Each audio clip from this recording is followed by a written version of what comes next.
Back to the PHLY Sixers post-game show. Derek Bodner joined by Kyle Neubeck here to talk about what was a pretty easy Sixers win as they improved to 10-3 on the season. How you doing, Kyle? Derek, you're already burying the lead. Season high, 3 points from Mo freaking Bamba. We are off to the races, ladies and gentlemen. I can't believe it.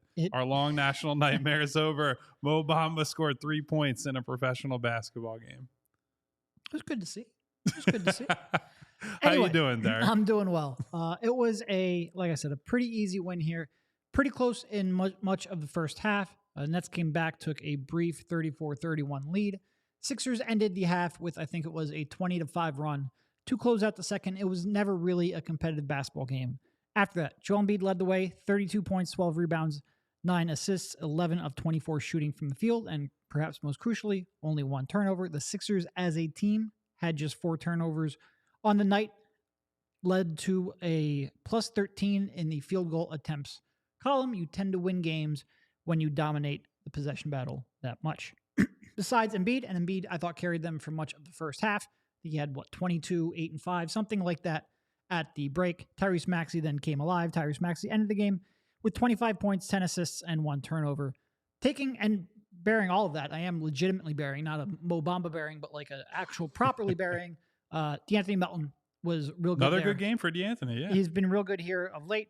Very important for them in the first half as they were trying to keep afloat while some players were struggling. Taking a step back, because this maybe isn't the most interesting game in the world because they're just better than the Nets. What's your overall takeaway here?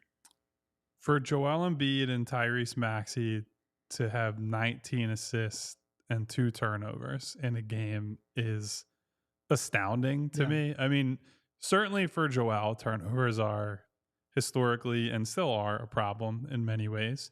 But Tyrese on the other side of that partnership, finding a way to be the lead guard, the point guard of this team, and manage the team the way he has without exposing himself or the team to a whole lot of risk on the other side of it is really unheard of for a guard at this stage of his career. You know, I think we've talked about this before, Derek, that Tyrese, typically you'd want to see a guy his age taking more risks, right? You want him to, if he's got a few turnovers in a game, that can be a good thing because he's trying things that he should do and reads that he's eventually going to be able to make for later in his career. He hasn't had to make especially risky passes. Yeah. He's hitting all the staple plays, the pocket pass to Joel. He had I know you and I talked about it during the game, Derek. He had a skip pass to Marcus Morris in the corner, which, oh my God, Marcus Morris hit a 3. We almost buried that lead too. First 3-pointer of his Sixers career. That's what I'm saying. Yeah. It was a big deal. So to see Tyrese make that read over the top coming out of a pick and roll, and frankly, that was in a stretch where Joel missed some shots during this period, but it was just spamming middle pick and roll over and over and over and over again. And Tyrese hit Joel in that pocket a ton of times. And then Brooklyn tries to adjust to it. Tyrese immediately hesitates on the next play, gets a little deeper into the defense, and throws that pass to Morris in the corner. That's the maturation that you and I and a lot of other people are looking for. So to see that from him, and then I feel like I keep harping on this. I get so frustrated in opening quarters to see him either not scoring or not scoring very much. He did just miss some shots today, I think was the difference. But then you look up and it's the third quarter and he goes on this insane heater of a run. He's hitting crazy step backs and pull-ups in the fourth quarter, ends up with 25 points and 10 assists. Like, I know Joel Embiid was the headline and I do think was their best player today. I think that's pretty much indisputable. But I just love what I'm seeing from Tyrese as a leader of this team and a guy who really has a firm control of the offense right now. That in itself, we're what, 13 games in now? It is just awesome to see. Yeah, and the one turnover he did have was a pretty risky bounce pass to Tobias in traffic that I liked just seeing him take. Like I'm not saying I want more turnovers, but I like that he took that pass. Yes. But sometimes, like, and this is why at the before the season, we were both questioning how much his shot creation and his vision would improve. But I also picked him to average more than 6 assists on the season. Part of it is because some of those reads coming out of that pick and roll, they're not necessarily all that difficult, you don't have to be super creative. A lot of times, especially when they're running it with the strong side abandoned and you've got 3 people on the other side, a lot of that help is coming from the slot. One pass away, real easy. Like you saw, I think he got Melton for a couple of his threes. Just a real easy pick and roll with Embiid, kick out to the slot, easy decisions. But like you said, he then, when they started sending help from elsewhere, he saw that. He made that skip pass to the corner. He's growing. And when you combine the fact that he's starting to make the passes he needs to make, because like I said, when you run that pick and roll with Embiid and Maxy and you leave that strong side open, you have to send help from somewhere. It's very tough to contain that in a 2-man game. He's just too fast to do that. And if he's going to start diagnosing the help like he is, he's going to have a lot of passing opportunities. And he's taking advantage of more of them than he ever has at any stage of his career. You can go back to freaking AAU or college or anywhere. Yeah. He has never controlled the game like he is now. It's real good to see. It is really, on the season, he has 92 assists, hat tip to the 2-minute warning in the chat. 92 assists to, I think it's 19 turnovers. Which is just crazy. That's nearly 5 assists for every turnover. And the Sixers as a team, like I said, they ended up with just 4 on the night. Big part of that is because your 2 primary focal points were so decisive and so, just completely picking the Nets apart. And the Nets have to junk it up. Like they have to try to send help. They have nobody, obviously, who can guard Embiid one-on-one. I thought Embiid, he only finished with 32 points. He left a little bit on the, on the board a little bit in the first half. There were a couple of them where, he was inside and got stripped or got blocked. Stuff he probably should have finished. A couple of real open mid-range jumpers. And his jumpers this year are pretty deep. Like I think we gave it pretty deep in the paint. I mean, pretty short.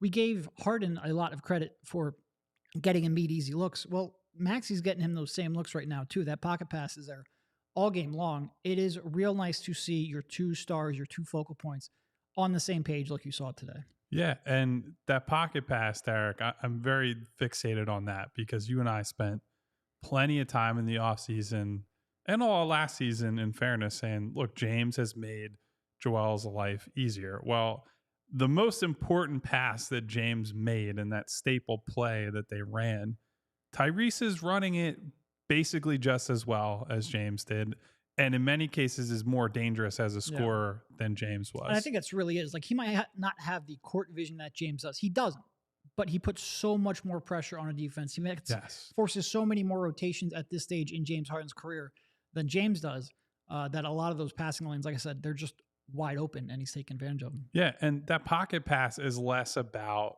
pure passing mechanics than it is timing. Yep. It's, hey, how far is the big dropping? When do I have the passing window? And so to see him constantly hit that and get there and get to the spot and wait until the perfect moment between the guy either, honestly, he's always going over the screen right now because you can't drop on Maxey or he's taking a 3. But waiting until the guy gets over the screen who's chasing him and the big drops enough, and then he's putting it right in Joel's hands. In many cases, including tonight, Joel's taking that and just shooting immediately. There's no process of, I got to take a dribble, I got to do this. He's able to rise right into that shot. And those are the little things that I think we gave James Harden credit for last year, right? Where it's like, look, maybe that read is easy because you're giving the ball to the MVP, but there are still little nuances to it that James had mastered. And so to see Tyrese in that same spot being just as good at as James at that particular thing, that to me is mind-blowing. To have a player at the point Tyrese is at in his career, on top of everything else he does, that this was like, all right, we got to figure out if this kid can do these things. Not only is he doing it, he's fucking mastered it basically already. And if teams aren't loading up to stop that action, Joel is getting the exact same shots that he was getting playing next to James Harden. And will sit here and be honest with you. I did not think that was possible coming No. into the year. No. And then you add in the fact that he's making logo threes now after, I think it was, Springer and House seemed like they just ran like 15 seconds off the clock doing absolutely nothing. It was a wild possession. He bailed them out with a logo three, attempted another one that was near the logo. He's got that kind of range, and we have that kind of range with Embiid as a two-man game, and you're starting to make those passes. It is going to be increasingly difficult to defend. Yeah, so I mean, the headline of the show was Joel Embiid. I feel like we've done a lot of Tyrese already, but this is a great example of a team that just has no chance stopping Joe. And no matter what they did, I mean, we saw in the playoffs last year, they had to try to triple team him essentially and say somebody else beat us. And even though he missed the final game of that series, Sixers made light work of that Nets team. But, you know, Nick Claxton, who I think is an excellent switch defender. I don't have a whole lot of love for Day'Ron Sharpe, but neither does Joel. Was just making mincemeat of him. One of my favorite plays of the game, honestly, was that kind of slow beat Sharpe on a closeout and then just takes 2 or 3 steps in for a nice soft layup at the rim. So I don't know. It's one of those games that if he had really wanted to hit the gas and just call his own number, that could have easily been a 45, 50-point game. I think to all the Maxey love that we're providing right now, I think one of the things that I've really loved out of Joel to start this year is that he's had a real recognition of, this is Tyrese's time. Like whether it's a point in the game where he needs to get going or Tyrese already has it going. And instead of Joel trying to hammer his guy and his matchup over and over again, which, look, he's the franchise player. He's the guy who's ultimately going to lead this team where they need to go. If he wanted to stick his hand up and say, fuck you, this is my team, I'm going to take this shot or we're going to run the offense through me, he could do that. I think he's shown a real willingness to seed the game and control the offense to Tyrese situationally. I think he's continuing to encourage him to shoot more threes. Another notable thing we didn't get to, Derek, Tyrese took 11 threes tonight, which we're preaching that all the time. I know Joel's saying it. I know Nick is saying it. So Joel being confident enough in himself as the pillar of this team to just take a step back and be like, all right, Tyrese, it's you time. It's go time. And for Tyrese to be able to step into that and have these amazing, incredible scoring runs playing off of Joel, they've been such a better partnership already than I could have hoped for this year. And they still have, almost 70 games left to play in this season. Yeah. And again, the Nets, I was telling this, Kyle, I feel like they should be a better defensive team than they are. They've got a lot of big, rangy forwards. They don't seem like they're making the most out of that. Came into the game 19th in the league in defense. And on top of that, they have absolutely nobody who has a prayer of slowing down Joel Embiid. Like you mentioned, he probably could have gone for 45 if he wanted to pretty easily. But I think, first of all, he didn't have to play the final 12 minutes, which always helps. Yeah, and that's something I want to get to in a second as well. But also, I mean, he was making the right reads. He was ceding to Maxey, the Sixers role players. While a lot of them didn't necessarily put up, outside of Melton, didn't exactly put up high point total, they were making their open shots. And the ball was moving very, very well. This was probably one of the better games in terms of overall ball movement. Yeah, it's just, that's just a no-brainer win that we get to the fourth quarter. My recap's basically already done, so I'm much happier than I am normally just to be done with my work sooner than later. Spent the last 4 minutes walking around looking for Sour Patch Kids to get me a little bit of boost of energy before we come on. Yeah, it was nice and low stress for sure. Wow. For sure. Do you know what else could give you a boost of energy and help you recover from a tough workout? I'm sure whatever you're going to say is fantastic. It's not better than Sour Patch Kids. I disagree because our sponsor, Pennsylvania Dairy Farmers and Team Chocolate Milk, will tell you professional and college athletes have known about the power of chocolate milk as a refuel and recovery beverage for quite a long time. And chocolate milk provides high quality protein for muscle repair, electrolytes for hydration, and calcium for strong bones. And that's why studies consistently show that chocolate milk is an ideal sports recovery beverage. I don't know about the sports recovery part of it in this office, how many people are using it for that. I can tell you the chocolate milk we've had around here went pretty damn fast. So either we got a lot of runners and exercisers around here, or it's also just delicious. So, who's to say? But whether you're recovering after a workout at the gym, a run around Boathouse Row, or a bike ride on the Schuylkill Trail, chocolate milk's an ideal post-workout beverage. Taking care of your body doesn't end when the clock hits zero on your workout routine. So give your body what it needs to properly recover. And what could be better than a scientifically proven recovery beverage made right here in Pennsylvania that also tastes great? Learn more about how chocolate milk can help you refuel and recover after your next workout by visiting teamchocolatemilk.com. A couple other things I thought were interesting. Just stupid things. Trust me, there's nothing. Papa's is giving you shit, by the way, for trying to screw up my transition to the chocolate milk. I'm not saying chocolate milk isn't great. I'm just saying I have a thing for... Anyway, it doesn't matter. It doesn't matter. That's fine. That's fine. Thank you, Papa's, for the support from overseas. I really appreciate it. The Sixers averaged 2.1 points per play when they ran off of live rebounds. You only get 2 points for every made shot. So that's pretty good, I would say. Yeah. And 2.3 points per play when they ran off of steals. Again, this is what I mean by the Nets not getting the most out of their physical tools. When you're that bad defensively in transition, you tend to lose more than you should. Yes. They were not good in that regard. Yeah. So here's what I wanted to say that you were touching on the end of the last segment. I love that the Sixers have been a team so far this year that have been able to give Joel multiple fourth quarters off entirely. Like still have dominant outings, still pad the stats for stupid awards and all-star, all-NBA, all kinds of other different honors that Joel will be considered for as the year wears on, and not have to put him back in the game at all in fourth quarters. And I do think it speaks to the level of one team buy-in that we've talked about a lot, just the overall synergy where they're bringing guys in waves. We've seen Jaden Springer's been able to make positive impact over the last few games, is finally getting his consistent shot in the rotation. Still have to watch Marcus Morris, unfortunately, and did hit a 3 tonight, so don't want to be too harsh on him. Robert Covington came in tonight, had a couple of nice baseline cuts where Joel's finding them for assists, and the overall team cohesion is just really, really good. So I know that there was some frustration from us, certainly for the fans midweek last week, but this just looks like a really damn good team. And that's not always like, I understand how Joel plays against Al Horford, how they fare against Boston, and the Bucks I know are kind of up and down right now. The Nuggets and not the Warriors, maybe the Thunder now is like one of the better teams in the West. There are going to be benchmark games where we're like, okay, this is how the Sixers look against a real deal contender.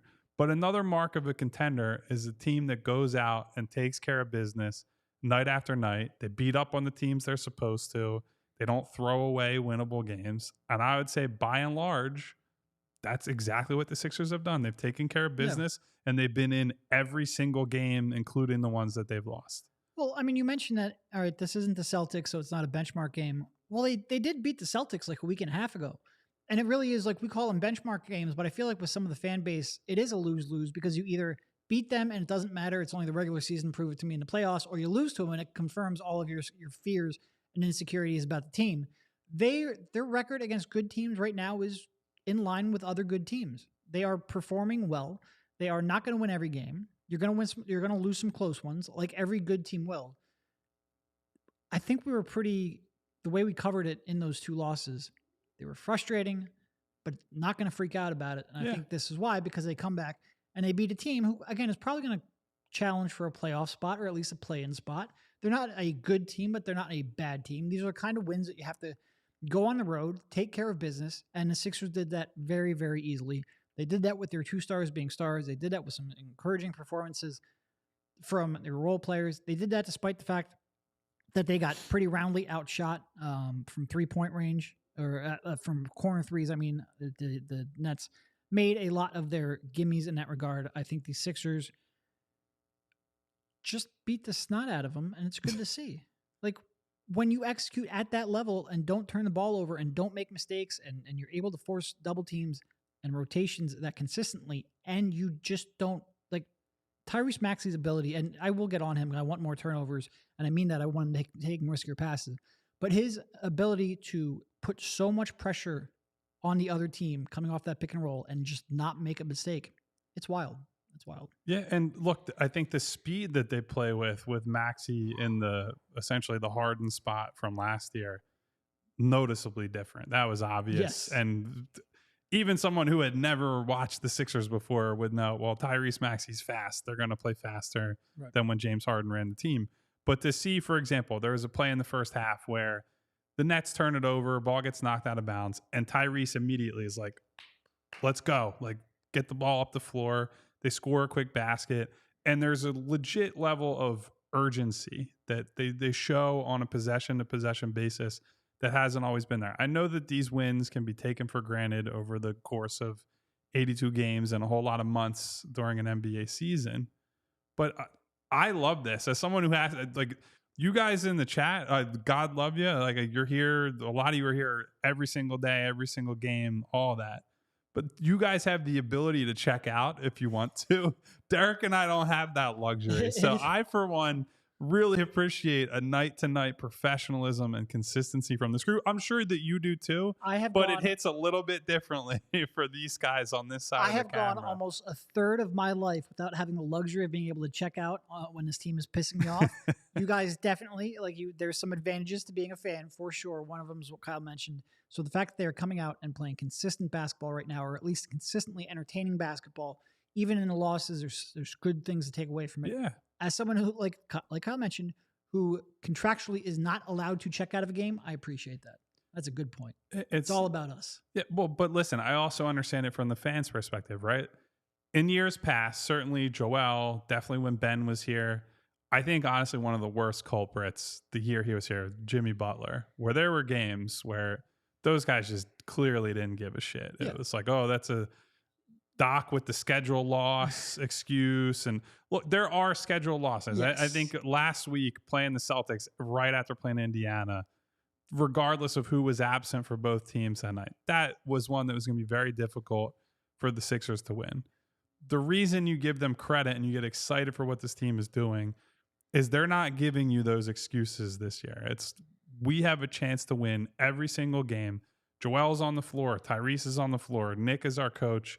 And it doesn't matter if it's D House on Friday against Atlanta, if it's D'Anthony Melton tonight scoring 20-plus points and finally getting his shot going. Nick Batum coming back, only taking one shot and ended up being like a plus 22 without even having to do a whole lot tonight. Covington pitching in. Morris hitting a three. Like, all these guys, and partially because there's a culture of competition right now, some of these guys don't know if they're going to play night to night, are coming in and they're busting their asses and they're saying, maybe I'm only getting 10 minutes tonight. Maybe I'm only getting 15 minutes tonight, but you're getting the best 10 to 15 minutes that those guys have. And that's what separates a very good team, which the Sixers frankly have been for the entirety of Joel Embiid's career, basically whenever he's on the floor, and takes you up to that contention level. When that buy-in is there, 48 minutes a game or close to it, 82 games a year, that pays dividends at the end of the season. No, the buy-in has been fantastic. It does make you wonder, maybe the new market inefficiency is to have your entire freaking roster on expiring contracts. None of them can take a night off. I know Daryl Morey's history suggests that he is likely to trade an expiring role player for a role player with a couple years left. I don't know. Everyone's busting their ass. I'm half kidding, but I think your point is valid.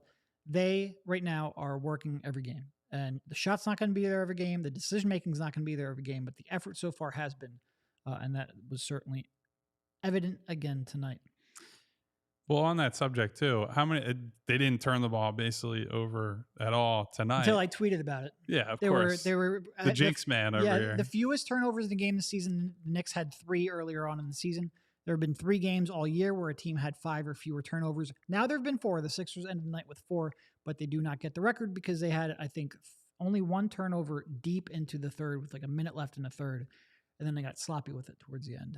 But the point I was going to make is that how many times have we seen guys on this team turn the ball over this year and then haul ass to get back on defense? Where not every play, certainly. There have been a few where guy turns the ball over, sloppy dribbling, whatever, and they just kind of look the other way.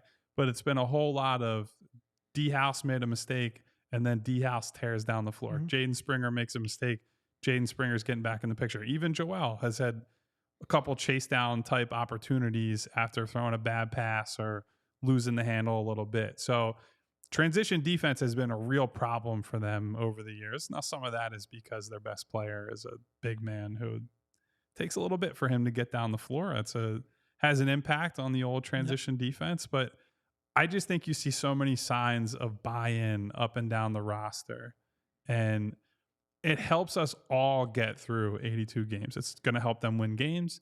It's better to watch for the people at home. It's better for you and I. We don't have to sit here and like debate effort. We can get into scheme and tactics and what Nick Nurse is doing, and the little wrinkles that come up every night. So as someone who's watched this team go through the motions and blame losses on it's motivation and stupid nonsense throughout the season, I'm just very pleased about what I have gotten to watch so far. Yeah, for sure. Again, I sort of feel like we're burying D'Anthony here by not mentioning him at all. Absolutely. Ended up 21 points, 5 rebounds. Shot 80% from the field. 8 for 10 from the field, 4 for 6 from 3-point range. I don't really know how much, first of all, he made some layups today, which we don't get to say every game. And tough ones, too. Some tough ones, some and ones. His 3-point shot, which everyone, including us, I don't want to say we freaked out. I feel like if you go back, we would have said, I feel like by the end of the year, he's going to hit the back of his baseball card, so to speak. But it was very frustrating while it was happening.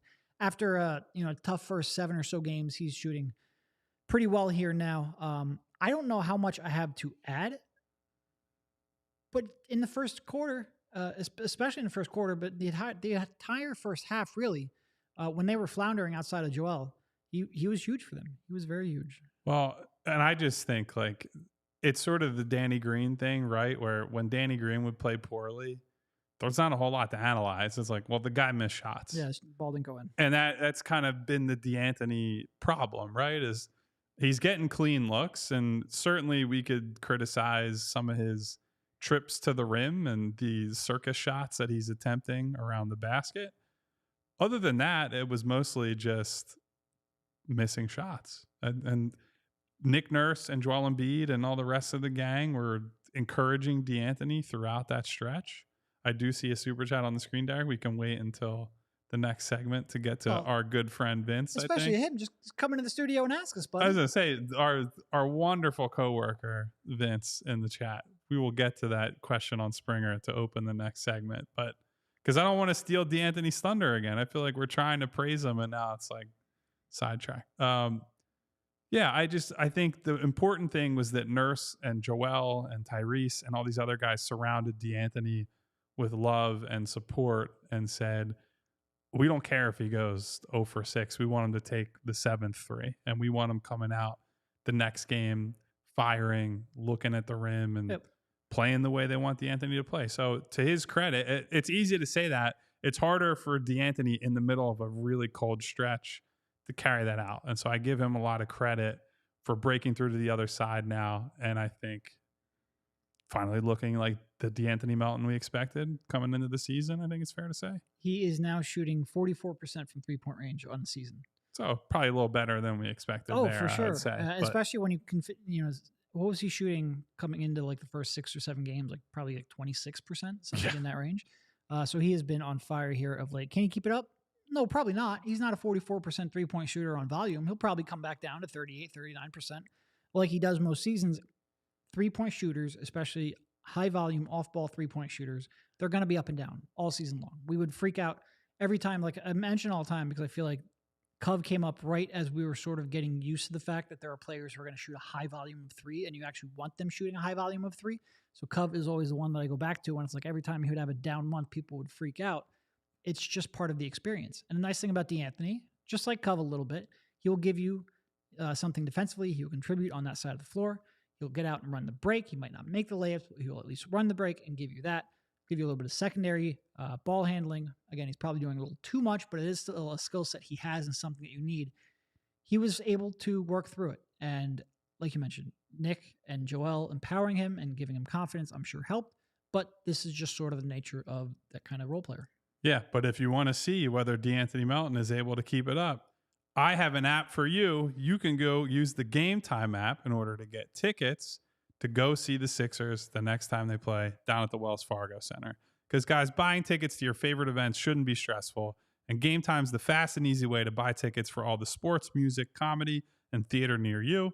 With killer deals on last-minute tickets and their best price guarantee, you can stop stressing over the tickets, start getting hyped for all the fun that you'll have down at the Wells Fargo Center. And Derek, I think we can say this objectively, even though you and I are robots during the games.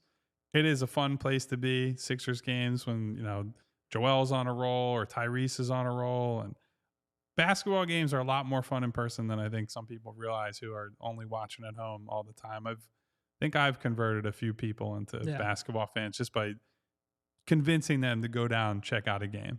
So Game Time, with their awesome app, you can forget planning months in advance because they have deals on tickets right up to the day of the event.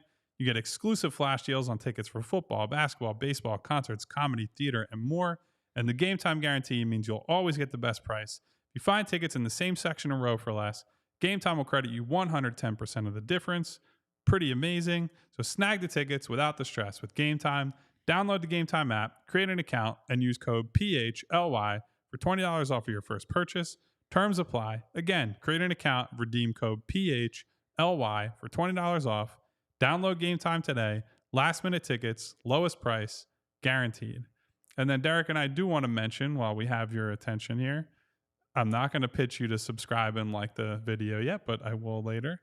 We do have that really is kind of a pitch there, isn't it? We do have a Black Friday sale coming up at PHLY Locker, 25% off. And if you spend $75, you get a $15 gift card. I can tell you that we got some real comfortable hoodies. I have not filled out my t-shirt collection, PHLY, quite yet, but obviously, while you're in the middle of doing your Black Friday shopping, you're thinking about some stuff you want to wear down to games after buying your tickets through Game Time at some point later in the year.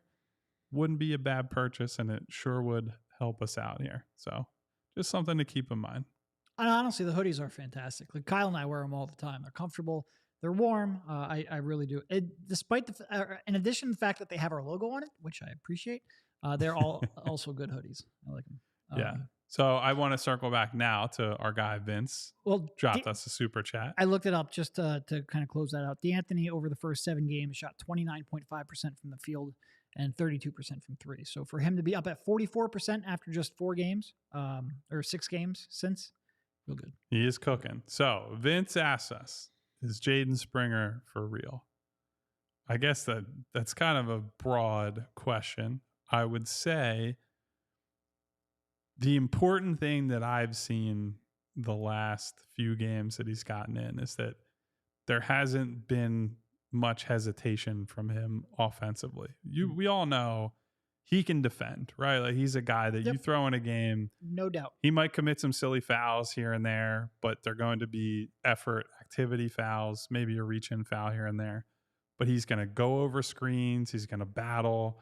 He's going to get into guys' chests. He's going to rebound well for his position, which I think is a underrated part of his package and what he brings to the game. It's really just about the offense. Like, what can he do? How is he as a decision maker? And I think as a shooter in this game against Brooklyn, very decisive. Got a couple to go down. Almost had another one late in the game in garbage time after this one was wrapped up already. But it's hard to say he's for real with air quotes yet, but the signs are certainly all there, I think. I think he is for real as a rotation player. Yes. I'm pretty comfortable saying that. And you're right. The offense has always been the question mark. He's been an NBA level defender almost from the day he stepped on the floor, which is not something you say about very many, 19-year-olds or whatever he was when he came into the league. But it's always been, is he going to take enough shots? Is he going to make enough shots? Is his decision-making quick enough that you can actually put him on the floor? And look, he hasn't been perfect in that regard, especially the first couple of games he saw legitimate minutes. But he's been getting better each game. He's progressing with where he needs to be. He's never going to get there unless Nick Nurse plays him. So the fact that he has been playing here over the last couple of games, he took 4 threes tonight. I didn't see as many record scratch moments, didn't see as many moments where he would dribble in the lane and then, sort of like hesitate and panic. You're seeing fewer of those each and every game. So if he can keep doing that, like you mentioned, the defense is legitimate.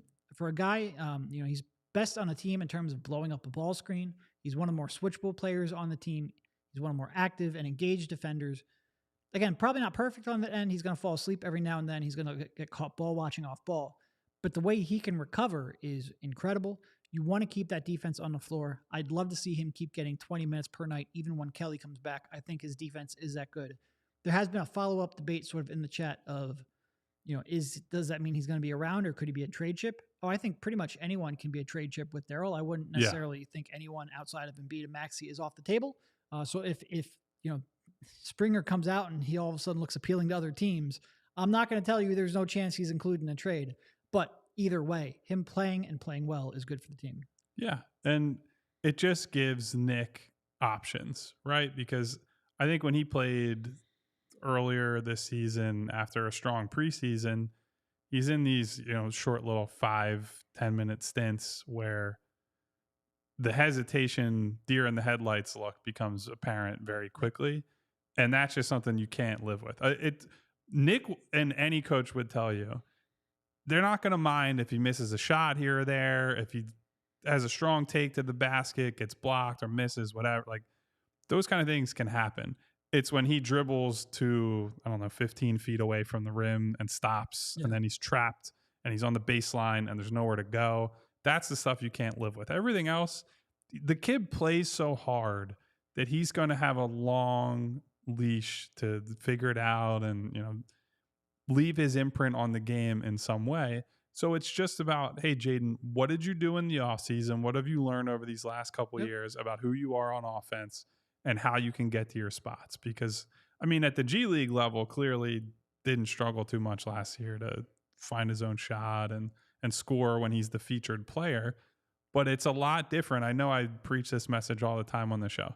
It's a lot different when maybe you're in a game for 6 minutes and you might get 7 seconds worth of touches. The ball's hitting your hands and you got to put the shot up or drive, and then you might not touch it the rest of the time you're on the floor. So that part of being an NBA rotation player is a lot more difficult than I think people understand. Yeah. And so I've been encouraged seeing Jaden he took a couple catch and shoot threes tonight where ball barely hit his hands and it's just shot going up. That's what they need from him for him to make the leap from, to Derek's point, rotation guy just because of the defense, the activity, the athleticism, all that.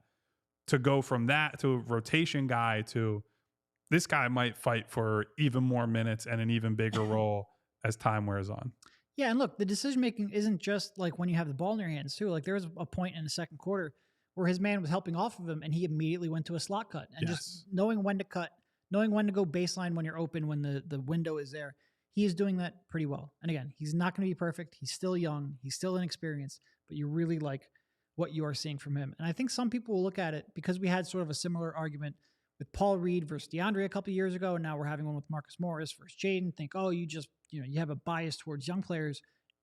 When I spoke about Jaden over the summer, back on sort of the predecessor of this podcast, I didn't know if his fourth-year option was going to pick up. I didn't know if I would have picked up his fourth-year option. I had that little confidence in him.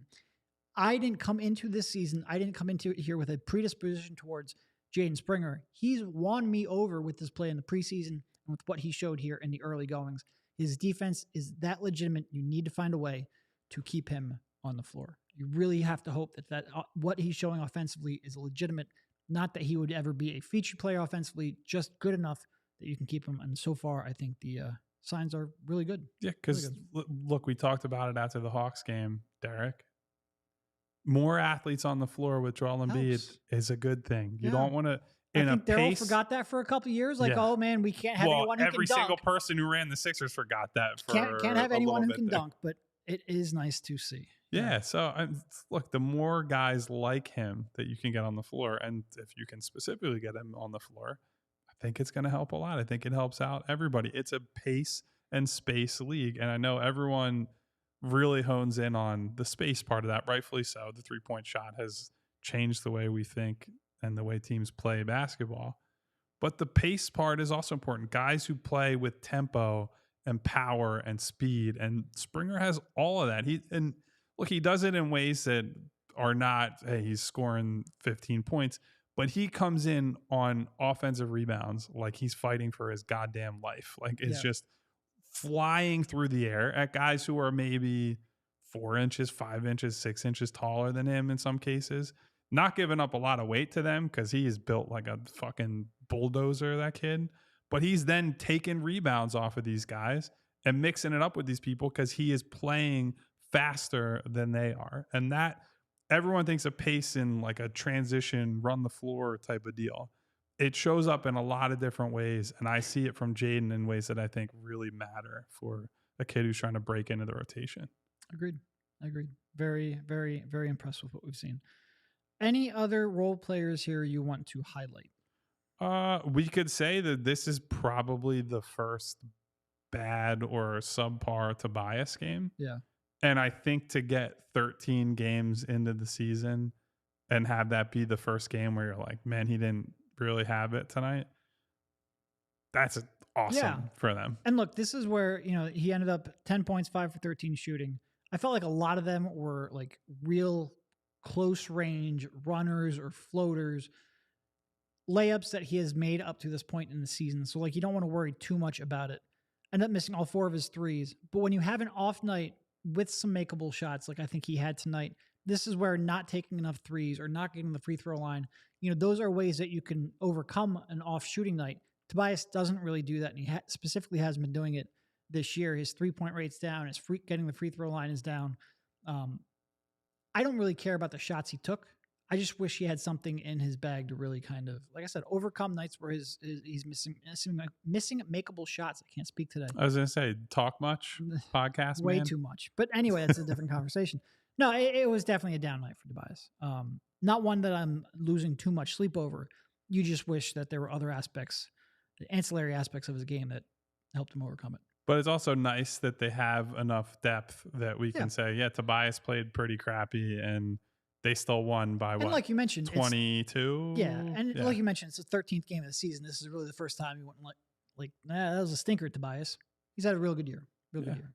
Yeah. So look, I know that we've been in good vibes situations with this team before, only for the bottom to drop out. And specifically good vibes with Tobias. He started last year pretty strong too, and then really struggled down the stretch. Yeah. So with him, we're going to be keeping an eye on him, what his shot diet looks like, how the team, or I would say how other teams adjust to Maxey's on the map now, right? Like this is you're not going to surprise anybody at this point. You're 13 games into the year, scoring 25 plus points a game, awesome assist to turnover ratio. You can't sneak up on people anymore. You are the head of the snake in pick and rolls with Joel Embiid.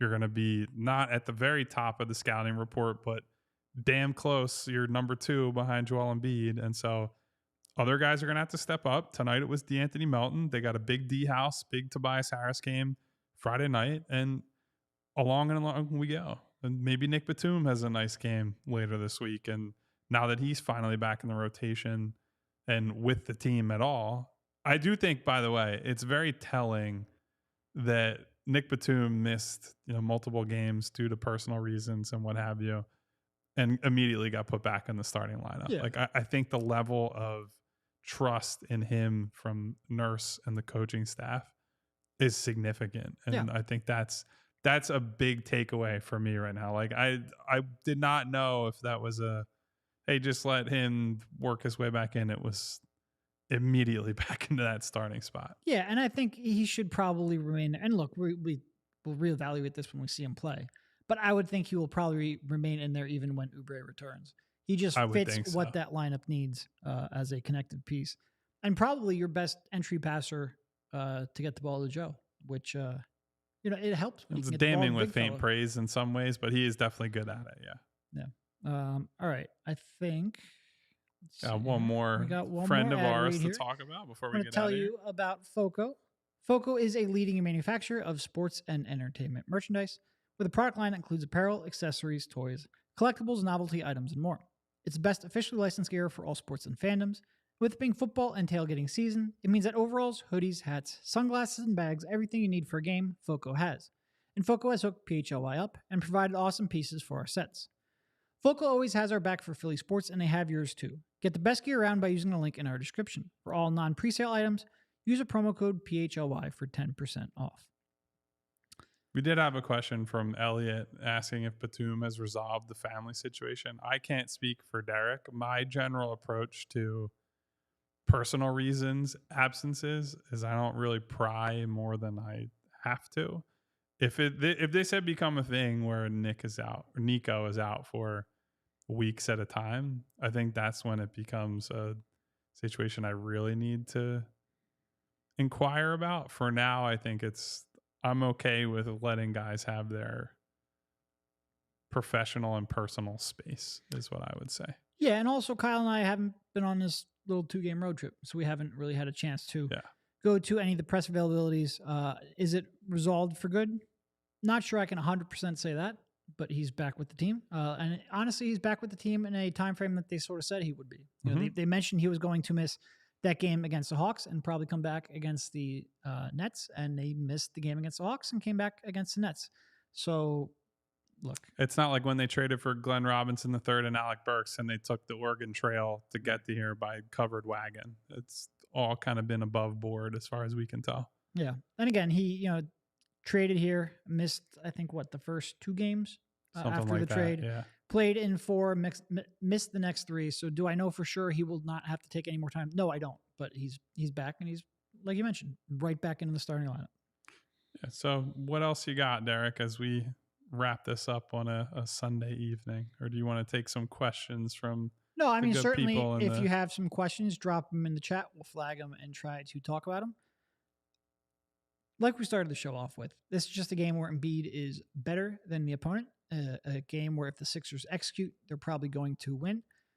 Biggest takeaway by far was Maxey in the 2-man game with Embiid, and the passing and the ability to generate good looks for his teammates without making any kind of mistakes. It was a real positive game in that respect.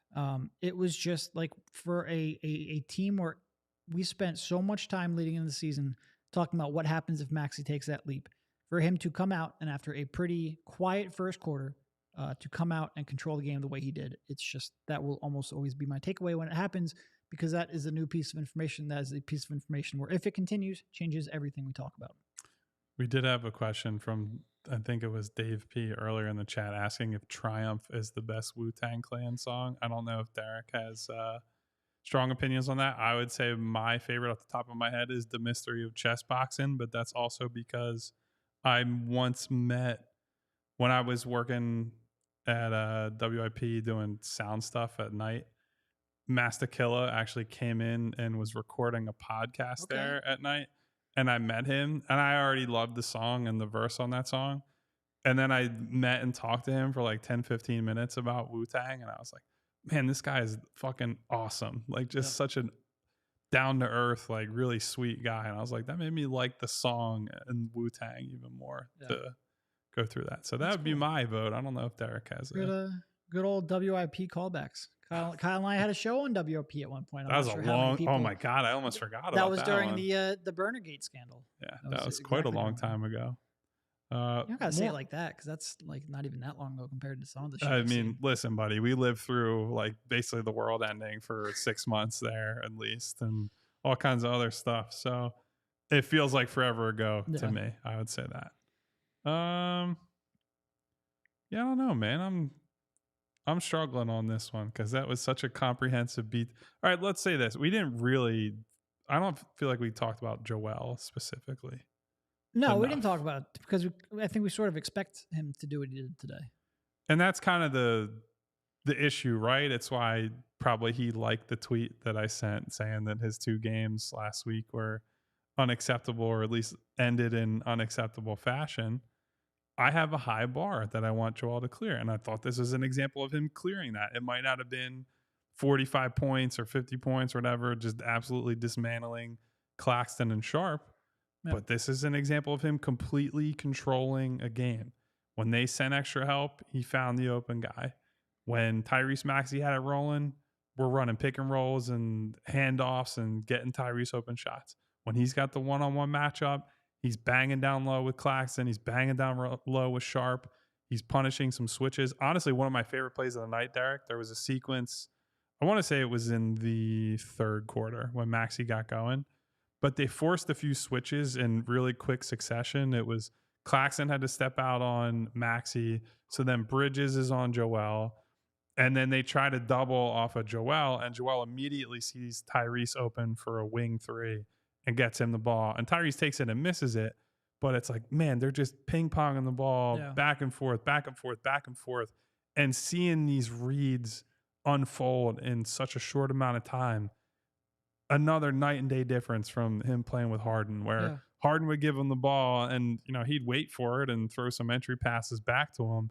But it was not Harden working to like, okay, maybe I can get a great look at a three here, a great look for myself here. It was just, I'm going to keep feeding Joel and he'll figure it out. And that's kind of the end of the plan. Well, it really is. Like, Tyrese can take elements of all the various other archetypes that Embiid has played with, and he can provide that. Like, he got a couple threes today off of DHOs with Joe and just repositioning himself and running himself around Embiid to get open. He is able to play that drive and kick game. He is able to play, you know, make that pocket pass to Embiid. He's able to play a little bit like Jimmy Butler, where he is going to get in the paint and find that kick out to the corner. They've never really had anyone who can do two of those three things, and Maxey has the capability of doing all three. And for, I think, all of that to come together a little quicker than expected, like I said, he's further along. I brought up the stats earlier on in the season, but he had like 65 points off of handoffs all season last year. He had like 30 after 3 games or something absurd like that. I haven't gone back and checked to see how many he has, but to add that element to his game, to add that pocket pass to his game, to have gone in the summer and worked out with Embiid and Hanlon, and to come back and be able to run that, it's just all coming together quicker. And again, I think he's probably going to have some nights where he struggles. Games like Boston, it's a lot to ask of a young kid, a lot to put on his plate and ask him to grow. But he is succeeding more often than not. And it's just, it completely reevaluates everything that I think about this team. If you go back and you look, now, we weren't the only ones, but we weren't the most positive about their outlooks this year.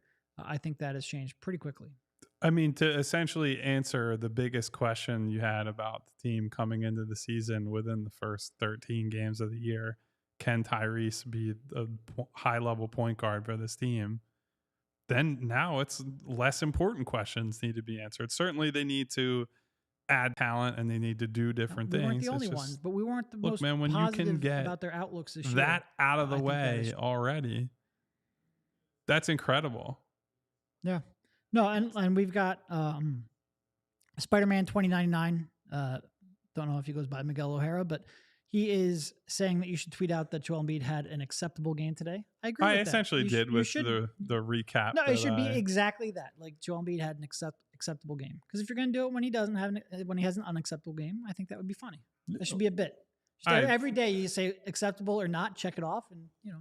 If I was sending a tweet about acceptability for Joel every night, that would get really tiring. Maybe I'll just start a thread and then it's like, contained within like one. It's like the old, like when I used to do on the sending them to Delaware. Or did the Sixers win? Yes. Well, I was going to say, so did the Sixers win? The guy who ran it, he's Kevin, I think, just retired that account. I could make a new account. Was Joel Embiid's performance acceptable? I don't know how I would brand it otherwise, and just tweet yes or no after every game. Yeah. But, you know, I'll know that that's $1 million idea. You create a secondary account, like, was Joel Embiid acceptable? And you can just tweet yes or no. Or maybe I'll get our graphics team on like a Joel Embiid acceptability scale, like a red to green type of pinwheel deal. We do have a super chat from our guy Bill, who says, hey guys, Sixers are about to go on a 6-game gauntlet. Prediction on how many wins and losses. Yeah, so that 6 games. That 6-game gauntlet he's talking about, 4 of them on the road. You got the Cavs and the Lakers at home, and then you have the Wolves, Thunder, Pelicans, and Celtics on the road. Now it's 1 home game, 2 road games, 1 home game, 2 road games. It's not in that order, but that is the sort of gist of it. And like you mentioned, there's a lot of good teams. Some of them maybe not playing well or playing up to the level you expect. Like right now, the Cavs are a 500 team. The Lakers have been up and down a little bit, but there's, all 6 of them are teams that are capable of playing good basketball. The Wolves and Thunder specifically, I think, are playing better than a lot of people expected. The Celtics are the Celtics. They don't really need an introduction. That is certainly a tough stretch and at least crucial for you and I, an in-season tournament game there against the Cavs. Come on, baby. We need a win and a big margin. I'm going to Vegas. Big margin. But that is a very tough stretch for sure. So I would say like half those games are toughies. I think Minnesota, OKC, Boston, certainly. To your point, I think Cleveland's been much more mediocre than expected to start And they're the a year. team that struggles to match up with Embiid. The Lakers are just kind of a mess right now. And I mean, the Pelicans are not a serious team. That's just what are we talking about here? I don't even know what their record is right now, but anytime 6-7. they're under 500. Like, that's not a real team. The Lakers are 7-6, are barely any better than them. I mean, it is a road game though, at least. Yeah, for sure. I understand that part of it. All I'm saying is, if we're going to sit here and praise the professionalism of the team and, hey, they're beating the crap out of the teams that they're supposed to, I'm not going to sit here and worry about the New Orleans Pelicans and Lakers and the Cavs. That's just they're not on the radar for me. Now, what I will say is that back-to-back, or those two games against Cavs Wolves, Minnesota. Well, not even that. Well, the Cavs Wolves are back-to-back, so that Yes. Wolves game is going to be real tough. I more so meant the Minnesota Thunder set of games there on the road.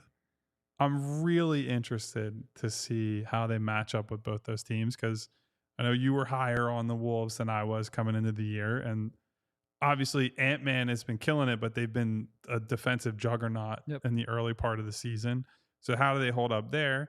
And then Oklahoma City is a super deep, super young team that Chet, I think, is going to really struggle to defend Joel.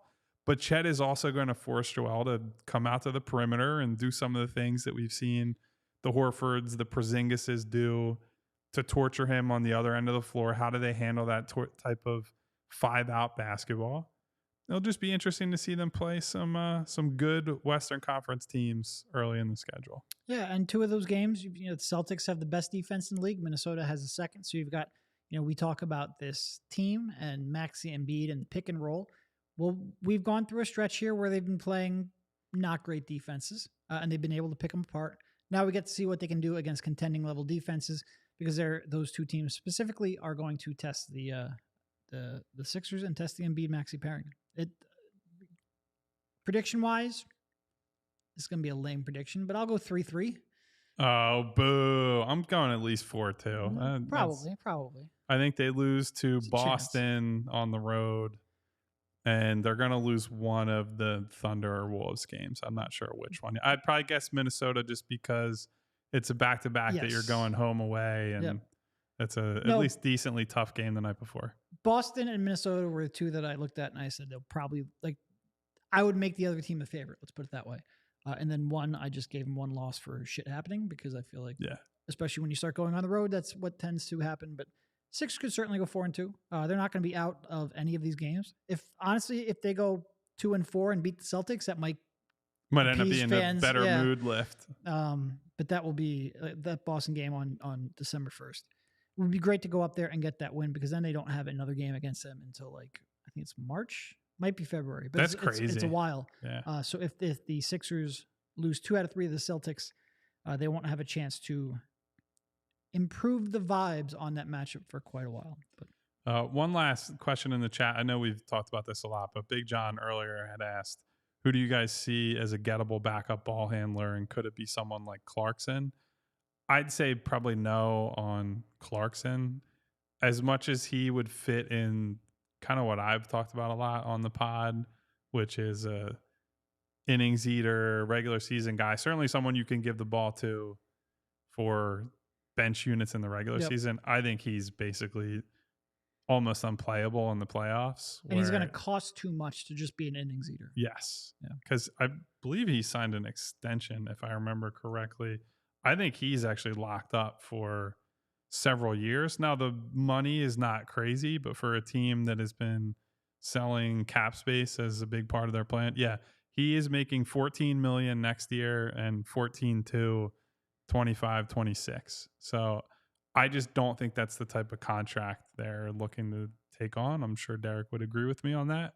I think it's probably, if you're looking at backup ball handler types, you have to look at guys on expiring. So the Tyus Jones is the name I always bring up, that I think he's the high end outcome, but there's also Monte Morris, and DeLon Wright is probably very gettable. He's much lower on that scale, I'd say, of good players who can dribble, but just somebody.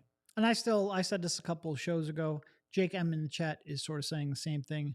He says that Daryl isn't going to go look for backups. He's going to wait for the guy and just play him with the bench unit. I agree that I think Daryl is probably going to try to, get through this period of the schedule without really making a move and just wait until you get to the point where he's going to make his major one. I don't necessarily disagree with Kyle on the need. My gut tells me I think Daryl probably waits, but we shall see. And specifically with someone like Clarkson, he would just cost too much and not be something that I think Daryl wants in the long-term plans. So I would be surprised if he is the specific target, but we'll see. Well, and Lucas is expressing, it looks like, some surprise at the idea that Tyus Jones would be a backup point guard. This is the first year ever that he's done anything other than be an off-the-bench guy. At least in Memphis, he started from time to time, but it was mostly when Ja Morant was hurt. He's always kind of the six-man bench caretaker and would bleed into closing lineups depending on how the game went. But I think I don't put it on him that Washington is an absolute dumpster fire this year, but certainly with him starting next to these other guys, it hasn't exactly gone swimmingly for the Wizards. So maybe you slide him back into a smaller role and he ends up back in that. He's a pretty high-level impact guy off the bench for dating back years. So again, I think that's a high-end outcome if you're looking at backup types. To Derek's point, I do think it's probably more likely that they just hold on for dear life and say, we're waiting for our big additions closer to the deadline. Yeah, I agree. And even if maybe that point guard ends up being involved in the trade, I just think it's most likely to happen at that point. And to your point on Tyus, he's got a $14 million expiring, so that fits perfectly as well. Exactly. All right, I think that is probably a good enough place here to cut it off. We'll be back in studio tomorrow afternoon. What's that, 2:30? 2:30-ish, I believe. It'll be up on our social accounts at some point. I'll share a nice shiny graphic with you. So I will talk to you very soon. Thanks for jumping on. I'm sure you got some shout outs you want to shout out. Yeah, while we're here, I just want to thank everyone, as always, for stopping through. Ronald and Lucas and Rick and Jake and RC, 2 Minute Warning, Fred, Jake, I already said RC, Bill, Vince was here, Spider-Man, got a Marvel character in the chat. It's always good. Jeff, Big John, Hypothetical Man. Obviously, love having you guys with us each and every day. If you have not already, I think we've had subscribers only chat today. So most of you probably already subscribed. If you haven't, please hit that bell icon. So every time that we go live, you get a notification. Hit the thumbs up button on the video on the way out. It helps us out a great deal. And we will talk to you all soon.